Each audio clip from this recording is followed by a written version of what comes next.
નમસ્કાર મિત્રો, શ્રી કૃપાલુ શૈક્ષણિક સંકુલ યુટ્યુબ ચેનલમાં આપનું હાર્દિક સ્વાગત છે। આવા જ એજ્યુકેશનલ વિડીયો જોવા માટે લાઇક, શેર અને સબસ્ક્રાઇબ કરવાનું ભૂલતા નહીં। 11 સાયન્સમાં ગયા લેક્ચરમાં આપણે મૂળ સંકલ્પનાઓ જોઈ। મૂળ સંકલ્પનાને આપણે એક ગહનતાથી સમજવાનો પ્રયત્ન કર્યો કે સાચા અર્થમાં મૂળ સંકલ્પના એટલે કે મૂળની કલ્પના શું કામ થઈ અને મોલ એટલે શું, મોલ એ જથ્થો બતાવે। બુકની જે લેંગ્વેજ છે એને આપણે થોડી સરળ ભાષામાં કન્વર્ટ કરી અને મોલ સંકલ્પના સમજ્યા। એવો જ આજે એક સરસ ટોપિક આપણે ભણવાનો છે કે ભાઈ મેં આ ઉપર ટાઇટલ આપ્યું છે કે અણુસૂત્ર પરથી તત્વનું ટકાવાર પ્રમાણ કઈ રીતે જાણી શકાય। મોલ સંકલ્પના જેમ આપણે સરળ ભાષામાં સમજ્યા એમ આ ટોપિકને પણ એકદમ આપણે સરળ ભાષામાં સમજવાનો પ્રયત્ન કરશું। હું બુકમાં છે ને એ જ મારા દીકરાઓ તમને સમજાવું છું, પણ એની ભાષા થોડી સરળ એટલા માટે કરું છું કે મૂળ હેતુ જે છે ને સમજાવવાનો એને તમે સમજી શકો। ઘટનાનું ક્લેરિફિકેશન, ચોકસાઈ જો આપણા મગજમાં હોય તો આગળ ઉપર આ બધું નોલેજ તમને ખૂબ કામ લાગશે અને ભણતર તમને સહેલી લાગશે। બાકી 8મું પાસ થઈ ગયા પછી 9મું પાસ થઈ ગયા પછી 10મું પછી 11મું અને પછી 12મું પણ વયું જશે। એક ચાકુની ધાર કાઢતા હોય ને એમ ભણતર છે ને આપણા મગજની ધાર કાઢે। પછી ચાકાની ધાર કઢાવીને જરૂરી નથી કે તમારે એનાથી બટેટા જ કાપવા કે રીંગણા જ કાપવા કે શાકભાજી જ સુધારવું। તમારું ચાકુ ધારવાળું હોય તો તમે ગમે ત્યાં વાપરી આવો। એમ આ મગજની ધાર નીકળે છે ત્યારે શિક્ષણ છે ને આપણા મગજને ધારદાર બનાવે છે। પછી જરૂરી નથી કે એને નોકરી માટે જ વાપરવું। તમે કાંઈ પણ કામ કરશો 100% એક્યુરેસી વાળું હશે। એટલે આ ઘટનાઓને આપણે એક સહજ અને સરળ રીતે સમજવાનો પ્રયત્ન કરીએ। એટલે મૂળ સંકલ્પના એકદમ સરળ રીતે સમજ્યા એવી જ સરળ રીતે આજે એક સરસ મજાનો ટોપિક સમજવાના છીએ કે ભાઈ અણુસૂત્ર પરથી તત્વનું ટકાપાર પ્રમાણ કઈ રીતે જાણી શકાય। બુકની અંદર આપણને ટાઇટલ આપ્યું છે બંધારણીય ટકાવારી, આમ લખીને આપ્યું છે, બરાબર। પણ આપણે અહીંયા ટાઇટલ એવું આપ્યું કે અણુસૂત્ર પરથી તત્વનું ટકાવાર પ્રમાણ કઈ રીતે જાણી શકાય છે એનું એ જ। હા, બસ ખાલી મેં મારી ભાષા થોડી સરળ કરી છે। સરસ મારા દીકરા। તો ભાઈ કહેવાનો મતલબ એવો છે કે જો તમે અણુસૂત્ર જાણતા હોય ને તો તત્વનું ટકાવાર પ્રમાણ જાણી શકો। એટલે જો મેં અહીંયા નીચે લખ્યું અણુસૂત્ર જાણતા હોય ને તો ટકાવાર પ્રમાણ જાણી શકાય અને ટકાવાર પ્રમાણ જાણતા હોય ને તો દીકરા અણુસૂત્ર જાણી શકાય। આ બે બાજુ મેં તીર કર્યા છે। તમને એમ થાય કે સાહેબ અણુસૂત્ર અને ટકાવાર પ્રમાણ બધું શું કામ ભણાવીએ, આપણે ભણીએ છીએ। તો એટલું યાદ રાખજો કે દુનિયાની અંદર કોઈ પણ પહેલું સંયોજન કોઈ વ્યક્તિને મળે ને એટલે પછી વ્યક્તિ થોડો ઘણો ભણેલા હોવા જોઈએ, વૈજ્ઞાનિક દરજાના માણસ હોય તો કોઈ વૈજ્ઞાનિકને નવું સંયોજન મળે ને એટલે એ વૈજ્ઞાનિક શું કરે તો કે પહેલો જાણવાનો પ્રયત્ન એ કરે કે સંયોજનમાં કેટલા તત્વો છે। નવું સંયોજન મળે તો પ્રથમ એ જાણવાનો પ્રયત્ન કરે કે તેમાં કેટલા તત્વો છે। તો કે ભાઈ એમાં 3 તત્વો છે, સપોઝ એને ખબર પડી ગઈ કાર્બન, હાઇડ્રોજન અને ઓક્સિજન। સાંભળજો, મારી વાતને બરાબર સાંભળજો। એને તત્વોની ખબર પડી જાય કે ક્યાં ક્યાં તત્વો છે, પછી બીજો પ્રશ્ન એને એવો થાય કે તત્વો કેટલા પ્રમાણમાં હશે। તત્વો કેટલા પ્રમાણમાં હશે। જો તત્વોનું તમે પ્રમાણ જાણી લ્યો, પ્રમાણ એટલે ટકાવાર પ્રમાણ, તો પછી એનું તમે અણુસૂત્ર નક્કી કરી શકો। એટલે મારા દીકરાઓ આજે આપણે એ ઘટનાને ભણીએ છીએ કે કોઈ પણ સંયોજનની અંદર તત્વો જાણવા જરૂરી છે। તત્વો જણાઈ જાય પછી એનું ટકાવાર પ્રમાણ જાણવું જરૂરી છે। ટકાવાર પ્રમાણ જણાઈ જાય તો જ એનું અણુસૂત્ર જાણી શકાય ને અણુસૂત્ર જો આપણને ખબર પડી જાય તો પછી સંયોજનનો આપણે ઘણી બધી બીજી પણ માહિતી મેળવી શકીએ, એની રાસાયણિક પ્રક્રિયાઓ પણ લખી શકીએ। સરસ। તો આજે આપણે અણુસૂત્ર પરથી ટકાવાર પ્રમાણ જાણવાનું છે।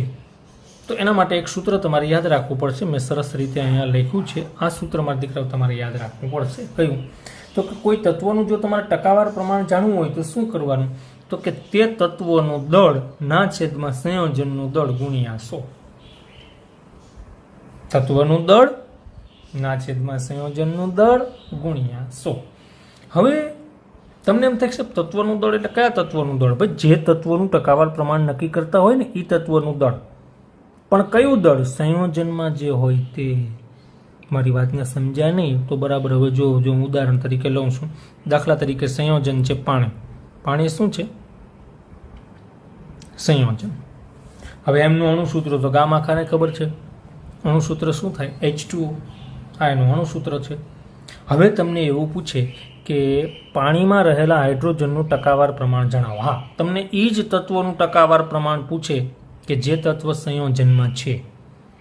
આ પાણીની અંદર કેટલા તત્વો છે? તો કે ભાઈ 2 તત્વો છે, હાઇડ્રોજન ને ઓક્સિજન. તો આમાં તમને કાર્બનનું ટકાવાર પ્રમાણ ન પૂછે કે પાણીમાં કાર્બનનું ટકાવાર પ્રમાણ જણાવો. એટલે પાણીમાં કાર્બન છે જ નહીં, ટકાવાર પ્રમાણ ક્યાંથી લેવું? એ જ તત્વનું ટકાવાર પ્રમાણ તમને પૂછે કે સંયોજનમાં જે તત્વ હાજર છે. હવે સંયોજન તરીકે આપણે પાણી લીધું ને પાણીની અંદર 2 તત્વો હાજર છે, હાઇડ્રોજન અને ઓક્સિજન. એટલે કાં તો તમને હાઇડ્રોજનનું ટકાવાર પ્રમાણ પૂછે, કાં તમને ઓક્સિજનનું ટકાવાર પ્રમાણ પૂછે, બીજું ના પૂછે. હા, પછી બીજું બીજા સંયોજનમાં પૂછી શકે કે પાણીમાં 2 તત્વોનું ટકાવાર પ્રમાણ જાણી શકાય, કારણ કે પાણીમાં 2 તત્વો છે. હવે એમાં આપણે હાઇડ્રોજનનું ટકાવાર પ્રમાણ જો ગણવું હોય તો શું કરવાનું? તો કે 2 એટલા માટે લખ્યા કે હાઇડ્રોજનની સંખ્યા અહીંયા 2 છે. 2 ગુણ્યા 1. 1 શું છે? હાઇડ્રોજનનું દળ. તો સંયોજનમાં હાઇડ્રોજનનું દળ કેટલું થયું? 2. કારણ કે 1 હાઇડ્રોજનનું દળ 1 છે, પણ પાણીમાં 2 હાઇડ્રોજન છે ને, એટલે હાઇડ્રોજનનું દળ 2 થઈ ગયું. પાણીની અંદર હાઇડ્રોજનનું દળ 2 તત્વનું દળ થઈ ગયું. ના છેદમાં પાણીનું દળ 18, પાણીનો અણુભાર 18 થાય.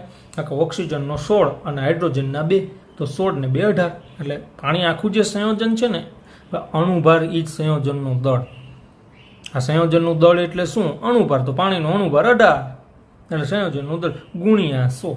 સૂત્રમાં છે જ અહીંયા ગુણ્યા 100, કારણ કે ટકાવાર પ્રમાણ તો 100 હોય, એટલે ગુણ્યા 100 તમારે કરવા પડશે. એટલે તમને મળશે 11.18. અને જો તમને ઓક્સિજનનું ટકાવાર પ્રમાણ પૂછે તો આ સંયોજન છે પાણીમાં, ઓક્સિજન એક જ છે ને ઓક્સિજનનું દળ થાય 16. 8 દુ ને 16 પરમાણુ ભાર ઓક્સિજનનો, એટલે કે ઓક્સિજનનું દળ એટલે ઓક્સિજનનો પરમાણુ ભાર. કેટલો હોય પરમાણુ ભાર? પ્રોટોન ન્યુટ્રોનના સરવાળા જેટલો. પરમાણુ ક્રમાંક ઓક્સિજનનો કેટલો છે? 16. પરમાણુ ક્રમાંક કેટલો છે? 8. એનો મતલબ કે એમાં પ્રોટોન કેટલા હશે? 8. તો ન્યુટ્રોન એ કેટલા હશે? 8. તો 8 પ્રોટોન ને 8 ન્યુટ્રોન, એટલે પરમાણુ દળ ઓક્સિજનનું કેટલું થાય? 16. હવે એક ઓક્સિજન છે એનો પરમાણુ ભાર થાય 16. પછી તમે પરમાણુ ભાર માનો કે તમને એક બીજું સંયોજન આપેલું છે, મિથેનોલ. અને આ મિથેનોલ છે તો એમાં રહેલા તત્વોનું આપણને ટકાવાર પ્રમાણ પૂછે કે ભાઈ મિથેનોલમાં તત્વોનું ટકાવાર પ્રમાણ શું? તો પેલા મિથેનોલનું આ જે અણુસૂત્ર છે ને એને આમ પણ લખી શકાય, C2H6O. આમ પણ તમે લખી શકો, બરાબર? કારણ કે 2 કાર્બન છે એટલે 2 કાર્બન, 5 હાઇડ્રોજન આ ને 1 આ, એટલે 6 હાઇડ્રોજન ને 1 ઓક્સિજન, અને આવી રીતે લખી શકાય. હાલો, એમાં તત્વોનું ટકાવાર પ્રમાણ આપણે નક્કી કરીએ. તો કાર્બનનું ટકાવાર પ્રમાણ કઈ રીતે નક્કી કરશું? તો કે 2 કાર્બન છે, 1નો પરમાણુ ભાર કેટલો થશે? 12. કાર્બનનો પરમાણુ ભાર કેટલો થાય? 12. પણ એવા કાર્બન કેટલા છે? 2. હવે આખા સંયોજનનું દળ કેટલું થશે? તો લગભગ 46 આજુબાજુ થશે. હવે એ કઈ રીતે નક્કી થાય? આખા સંયોજનનું દળ એટલે કે અણુભાર. આખા સંયોજનનું દળ એટલે સંયોજનનો અણુભાર. તો કાર્બન 12 દુ ને 24, 1 કાર્બનનું 12, તો 2 કાર્બન છે એટલે 24 થયા. વત્તા એમાં 6 નાખો મારા દીકરો, એટલે 24 અને 6 કેટલા થયા? 30. અને પછી એમાં 16 ઉમેરશો એટલે કેટલા થશે? 46. Very simple. તો આ આખો અણુભાર નક્કી થઈ ગયો. એને જ કહેવાય સંયોજનનું દળ ગુણ્યા 100. એટલું તમે કરશો એટલે તકરીબન તમને મળશે 52.14 નિયર અબાઉટ તમને મળશે. હવે જો તમને હાઇડ્રોજનનું ટકાવાર પ્રમાણ પૂછે કે ભાઈ હાઇડ્રોજનનું ટકાવાર પ્રમાણ કેટલું થશે, તો સંયોજનમાં હાઇડ્રોજનની સંખ્યા કેટલી છે? 6. હાઇડ્રોજન 1નો પરમાણુ ભાર કેટલો થાય? 1. સંયોજનનું દળ કેટલું છે? 46 ગુણ્યા 100. હવે સૂત્રની અંદર કીધું ને કે તત્વનું ટકાવાર પ્રમાણ. હવે હાઇડ્રોજન તત્વનું ટકાવાર પ્રમાણ, પછી સૂત્રમાં કીધું ને કે ભાઈ તત્વનું દળ. પણ તત્વનું દળ એટલે એક જ તત્વનું નહીં લેવાનું, કારણ કે એક હાઇડ્રોજનનું દળ તો એક જ થાય, પણ સંયોજનમાં એ તત્વના કેટલા પરમાણુ છે? તો કે 6, એટલે ગુણ્યા 6. એટલે સંયોજનની અંદર જે તત્વનો જથ્થો છે ને એનું દળ લેવાનું, તત્વનું દળ. હમણાં મેં એક સૂત્ર લખ્યું હતું એવું કે ભાઈ તત્વનું દળ ના છેદમાં સંયોજનનું દળ. પણ તત્વનું દળ એટલે કંઈ એક તત્વનું દળ નહીં, સંયોજનમાં જોવાનું તત્વ કેટલા છે, હાઇડ્રોજન તત્વના કેટલા પરમાણુ છે? તો કે 6. એ 6 પરમાણુનું દળ. એક હાઇડ્રોજનનું દળ 1, તો 6 પરમાણુનું દળ કેટલું થશે? 6. એટલે કે સંયોજનની અંદર જે તત્વ છે એ તત્વનું કુલ દળ લેવાનું, ના છેદમાં સંયોજનનું દળ ગુણ્યા 100. હવે આવી રીતે તમે કરશો એટલે મારા દીકરા નિયર અબાઉટ તમને 13.12 ની આજુબાજુ જવાબ મળશે. બરાબર? જોજો. 13 પોઈન્ટ સમથિંગ અબાઉટ તમને જવાબ મળશે. અને આવી રીતે તમે ઓક્સિજનનું ટકાવાર પ્રમાણ લેશો એટલે ઓક્સિજન તો એક જ છે એટલે એનો પરમાણુ ભાર થશે 16, 8 દુ ને 16 ના છેદમાં 46 ગુણ્યા 100. જો ઓક્સિજનનું 16 કેમ ટકાવાર? કારણ કે ઓક્સિજનનો પરમાણુ ભાર 16 છે, ઓક્સિજનનો પરમાણુ ક્રમાંક છે 8, એટલે કે એમાં પ્રોટોનની સંખ્યા 8, ન્યુટ્રોનની સંખ્યા 8, પ્રોટોન ન્યુટ્રોનના સરવાળાને કહેવાય પરમાણુ ભાર. 2 8 8 એટલે પરમાણુ ભાર કેટલો થશે? 16, 8 દુ ને 16 એટલે ઓક્સિજનનો પરમાણુ ભાર 16 થયો. અને ઓક્સિજન તો એક જ છે ને, એટલે આ સંયોજનની અંદર ઓક્સિજનનું દળ થશે 16 ભાગ્યા આખા સંયોજનનું દળ 46 ગુણ્યા 100 એટલે નિયર અબાઉટ તમને મળશે 34.72 આજુબાજુ મળશે. બરાબર, ટકાવાર પ્રમાણ. લ્યો, આ ટકાવાર પ્રમાણ ઓક્સિજનનું નક્કી થઈ ગયું, કાર્બનનું, હાઇડ્રોજનનું, ઓક્સિજનનું. આમ જો કોઈ સંયોજનનું તમે અણુસૂત્ર જાણતા હોય, આ અણુસૂત્ર છે બેટા, હા, જો આ અણુસૂત્ર જાણતા હોય તો જે તે તત્વો એની અંદર જે છે એ તત્વોના ટકાવાર પ્રમાણ પણ નક્કી કરી શકાય. પણ કઈ રીતે? તો કે સંયોજનમાં રહેલ તત્વનું દળ એટલે કે તત્વનું કુલ દળ ના છેદમાં સંયોજનનું દળ ગુણ્યા 100 એમ કરીને સંયોજનમાં જેટલા પણ તત્વો છે એ બધા જ તત્વોનું ટકાવાર પ્રમાણ આપણે નક્કી કરી શકીએ. એટલે આ સરસ મજાની વાત થઈ. આમ અણુસૂત્ર જો આપણે જાણતા હોઈએ તો એમાં રહેલા તત્વોનું ટકાવાર પ્રમાણ જાણી શકાય. હવે એક બીજી મારે તમને સરસ વાત શીખવાડવી છે. અત્યારે આપણે શું જાણ્યું? તો કે ભાઈ અણુસૂત્ર પરથી શું જાણી શકાય? ટકાવાર પ્રમાણ જાણી શકાય. આ વાત આપણે ભણી ગયા. હવે આપણે ભણવાનું છે કે જો ભાઈ ટકાવાર પ્રમાણ જાણતા હોઈએ તો અણુસૂત્ર જાણી શકાય. હા, અણુસૂત્ર પણ જાણી શકાય 100%. પણ એ પહેલાં મારે તમને એક વાત ભણાવવી છે જે મુદ્દા નંબર 1.10 આપી છે કે ભાઈ તત્વયોગ મિતિ એટલે શું. પહેલાં એ સમજી લઈએ, પછી આપણે આ સમજશું. આ પહેલું ભણી ગયા, બીજું બાકી છે. પણ એની પહેલાં આપણે સમજીએ તત્વયોગ મિતિ એટલે શું. તત્વયોગ મિતિ એટલે શું? ભાઈ તત્વયોગ મિતિ કોને કહેવાય? અંગ્રેજીમાં કહેવાય ને સ્ટોઇચિયોમેટ્રી. ખરેખર છે ને 2 ગ્રીક શબ્દો પરથી આ બનેલ છે. ટોસિયોન કે જેનો અર્થ થાય તત્વ, અને મેટ્રોન એનો મતલબ થાય માપન. ટોસિયોન અને મેટ્રોન તો સ્ટોચિયોમેટ્રી એવો શબ્દ બન્યો, તત્વોનું માપન. તત્વયોગ મિતિ એટલે એક માપન એમ પણ કહી શકાય. હા, માપન. તત્વયોગ મિતિ એટલે શું? માપન. પણ કોનું?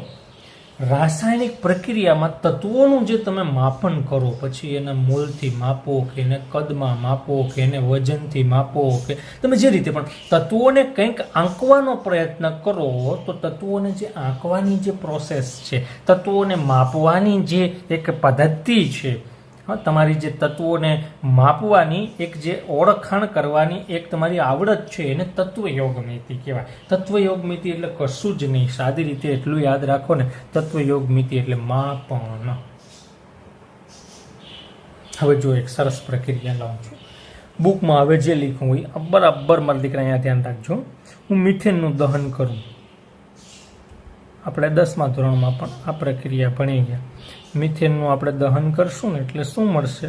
કાર્બન ડાયોક્સાઇડ મળશે અને H2O મળશે. જો હું તમને બહુ સરસ વાત શીખવાડવા જઈ રહ્યો છું મારા દીકરા. બેલેન્સ છે કે નહીં પ્રક્રિયા જોઈ લેવાની. કાર્બન 1, કાર્બન 1, હાઇડ્રોજન 4 તો હાઇડ્રોજન 2 દુ 4, ઓક્સિજન 2 દુ 4 તો ઓક્સિજન 2 અહીંયા છે અને 2 અહીંયા છે. બરાબર, આ રીતે લખી શકાય ને. ચાલો, બધું બેલેન્સ છે. હવે તમે અહીંયા જુઓ, બરાબર મારા દીકરા ધ્યાનથી જુઓ. મિથેનની આગળ કંઈ નથી લખ્યું એટલે હું લખી નાખું 1. જોજો, બરાબર જોજો, ખૂબ કામ લાગશે. આની ખબર નથી ને એટલે તમને પ્રક્રિયા બેલેન્સ કરતા નથી આવડતી દીકરાઓ. આમની ખબર પડી ગઈ એટલે પ્રક્રિયા બેલેન્સ કરતા આવડી જાય. અહીંયા કંઈ નહીં એટલે આગળ 1 લખી શકું. હવે જો એક વાત લખું. અહીંયા આગળનો જે અંક છે ને, કોઈ પણની અંદર આગળનો અંક છે ને એ પાછળના બધાને લાગુ પડે. પણ પાછળનો અંક આગળ, પાછળનો અંક છે ને માત્ર જેની પાછળ છે ને એને જ લાગુ પડે.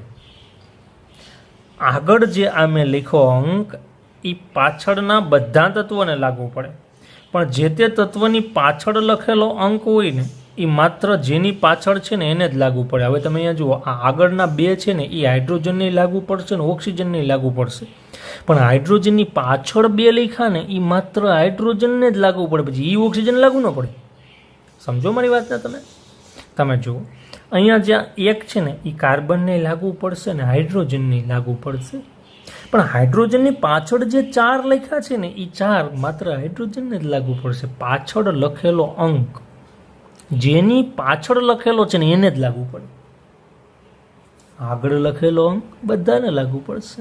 આટલું મારા દીકરા યાદ રાખજો, બરાબર? સરસ.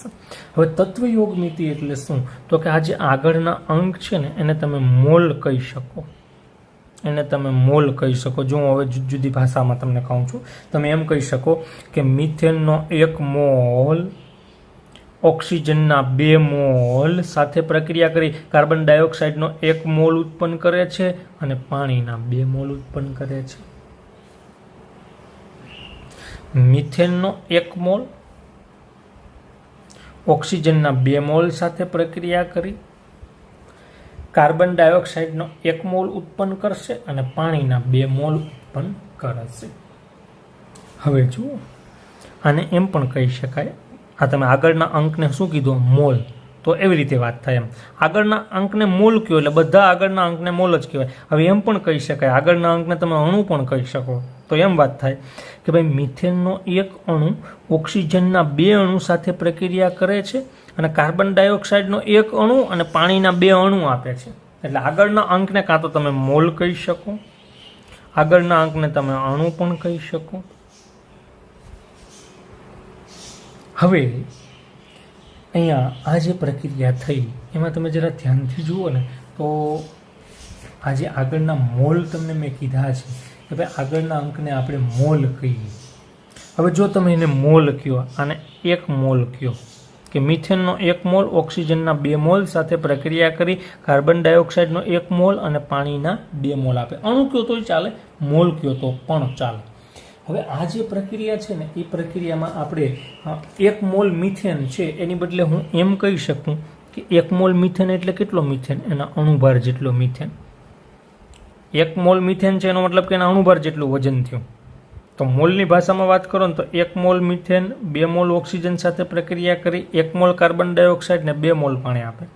અણુની ભાષામાં વાત કરો ને તો એમ કહી શકાય કે 1 અણુ મિથેનનો ઓક્સિજનના 2 અણુ સાથે પ્રક્રિયા કરી કાર્બન ડાયોક્સાઇડનો 1 અણુ આપે છે અને પાણીના 2 અણુ આપે છે.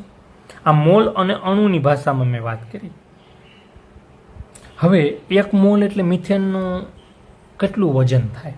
એના અણુભાર જેટલું. અને મિથેનનો અણુભાર કેટલો છે? કાર્બનનો 12 ને હાઇડ્રોજનનો 4, હાઇડ્રોજનનો થઈને 4, 12 ને 4 16. તો એને એમ કહેવાય કે 16 ગ્રામ મિથેન. 1 ઓક્સિજનનું વજન 16 થાય. તેવા અહીંયા 2 ઓક્સિજન થાય તો 16 દુ કેટલા થાય? 32. અને 32 દુ કેટલા થાય? 64.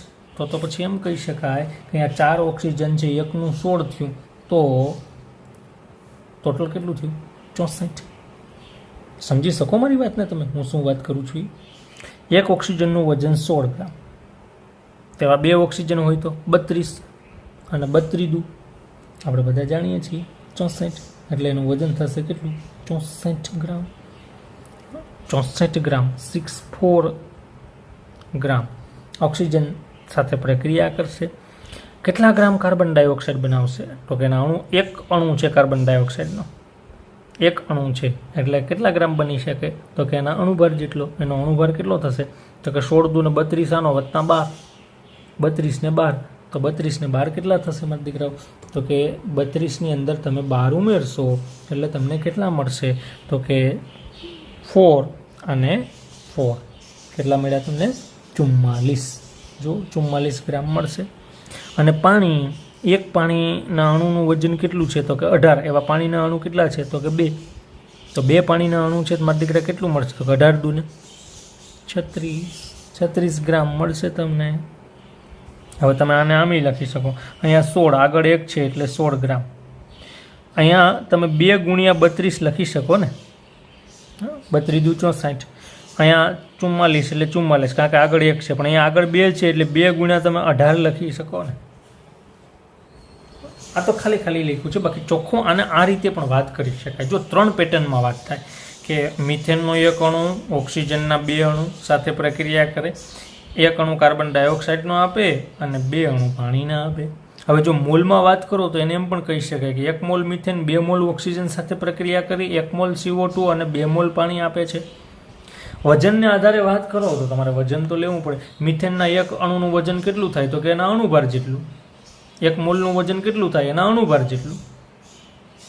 ખરેખર અણુનું વજન ન હોય, 1 મોલનું જ વજન હોય. આ 16 ગ્રામ છે ને એ મિથેનના 1 મોલનું વજન છે. કાં તો તમે એમ બોલો કે આ મિથેનનો 1 મોલ છે અને કાં તો એનું વજન બોલો તો મિથેનના 1 મોલનું વજન કેટલું થાય 16 ગ્રામ. તો કે 16 ગ્રામ મિથેન છે એ પ્રક્રિયા કરે કોની સાથે? ઓક્સિજન સાથે. કેટલા ઓક્સિજન સાથે? તો કે 64 ગ્રામ ઓક્સિજન સાથે પ્રક્રિયા કરે. 44 ગ્રામ કાર્બન ડાયોક્સાઇડ આપશે અને 36 ગ્રામ તમને પાણી આપશે. શું મોટી વાત છે? હવે તમારે એ યાદ રાખવાનું કે 1 મોલનું વજન અણુભાર જેટલું થાય.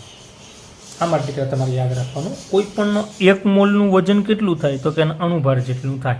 અને 1 મોલ જો તમારી પાસે વાયુ હોય તો એ વાયુનું કદ કેટલું થાય તો કે 22.7 લીટર. જો આદર્શ વાયુ હોય તો, બિન આદર્શ હોય ને તો 22.4 લીટર. એટલે તમે 22.4 લખો તો ચાલશે, 22.7 લખો તો પણ ચાલશે. પણ 22.7 ક્યારે આવે તો કે આદર્શ વાયુ હોય ને તો. આપણે આદર્શ જ માનીએ, આપણે હું કામ બિન આદર્શ માનવું, બરાબર? તો તમારે આટલું સરસ યાદ રાખવાનું છે. અને તત્વયોગ મિતિ કહેવાય. હવે બુકમાં જોજો એટલે તમને બધું સમજાઈ જશે, બરાબર? આશા રાખો. અને ઘનતાનું છેલ્લે એક સૂત્ર આપ્યું. ઘનતાનું સૂત્ર બધાને આવડતું જ હોય, દળ ભાગ્યા કદ. એટલે શું લખી શકાય? ઘનતા, બરાબર? તો વિશેષ એમાં કંઈ ખાસ વાત નથી, બસ તમારે આ એટલું મત દીકરા યાદ રાખો ને એટલે ઘણું. હવે હું તમને એમ કહું કે આ મિથેન છે ને વાયુ છે, 1 મોલ છે તો એનું કદ કેટલું હશે? 1 મોલનું કદ કેટલું હોય? 22.7. તો કદને આધારે વાત કરી શકાય. 22.7 લીટર મિથેન પ્રક્રિયા કરે ઓક્સિજનના 2 મોલ સાથે. ઓક્સિજનના 1 મોલનું કદ કેટલું થાય? 22.7. કોઈ પણ વાયુ હોય ને વાયુ, એના 1 મોલનું કદ 22.7 લીટર થાય. 1 મોલનું કદ 22.7 થાય ને તો આ 2 મોલ છે ને તો કેટલું થશે? 22 ને 0.14 બીજા. એટલે એ એંગલમાં એ વાત થઈ શકે, બરાબર? અને તમે એમ પણ કહી શકો કે 1 મોલનું વજન કેટલું થાય? એના અણુભાર જેટલું. ટૂંકમાં તમે યાદ રાખો કે 1 મોલનું વજન અણુભાર જેટલું થાય. 1 મોલ વાયુનું કદ 22.7 લીટર થાય. આને તત્વયોગ મિતિ કહેવાય. જો અણુઓની અલગ અલગ ગણતરી. એટલે અહીંયા કહી શકાય કે મિથેન 1 મોલ છે તો એમ કહેવાય કે ભાઈ તે 22.7 લીટર મિથેન પ્રક્રિયા કરે ઓક્સિજન સાથે. ઓક્સિજનના કેટલા કહું છું? કદની ભાષામાં આલું છું. 22.7 લીટર મિથેન ઓક્સિજન સાથે પ્રક્રિયા કરે, પણ કેટલા કદ સાથે? તો અહીંયા 2 મોલ છે ને એટલે 2 ગુણ્યા 22.7 એટલા લીટર સાથે. આ પણ વાયુ છે CO2, તો એમાં પણ કહી શકાય કે 1 મોલ છે એટલે કહી શકશે. શું કહી શકશું? તો કે ભાઈ 22.7 લીટર આપણને CO2 મળશે અને 2 ગુણ્યા 22.7 લીટર શું મળશે? પાણી. પણ જો બધા વાયુ સ્વરૂપે હોય તો એના કદ લીટરમાં લઈ શકાય. 1 મોલનું કદ કેટલું થશે? 22.7. વિશેષ એટલું યાદ રાખજો.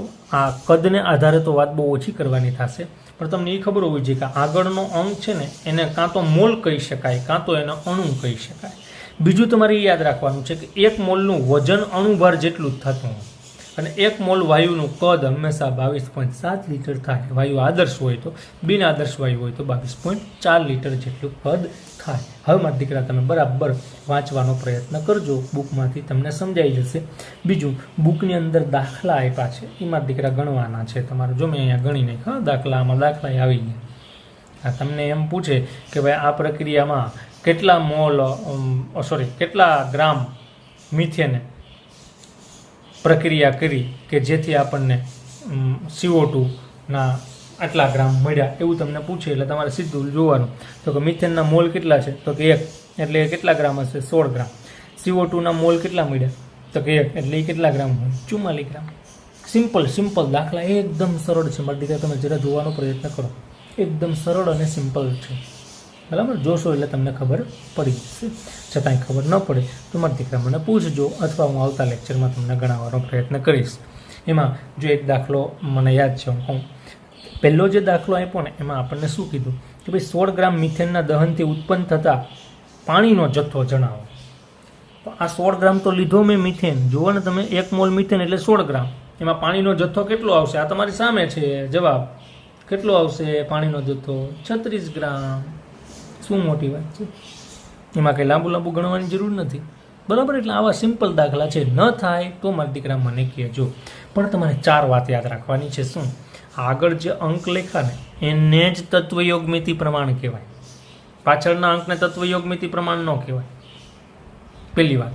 બીજી વાત, આગળના અંક છે ને કાં તો બધાને તમે મોલ કહી શકો, કાં તો એ આગળના અંકને તમે અણુ કહી શકો. ત્રીજી વાત તમારે એ યાદ રાખવાની છે કે 1 મોલનું વજન અણુભાર જેટલું જ હોય અને 1 મોલ વાયુ જ હોય તો એનું કદ 22.7 લીટર જેટલું લઈ શકાય. બિન આદર્શ વાયુ હોય તો 22.4. બરાબર. આટલું મારા દીકરા યાદ રાખજો. આને કહેવાય તત્વયોગમિતીય પ્રમાણ. અહીંયા સુધી આપણે રાખીએ છીએ. વિશેષ વાતને આપણે આગળ વધારશું. હવે ફરી પાછા નવા લેક્ચરમાં આપણે ભણવાનું છે શું કે જો ટકાવાર પ્રમાણ જાણતા હોય તો અણુસૂત્ર કઈ રીતે જાણી શકાય. વાહ.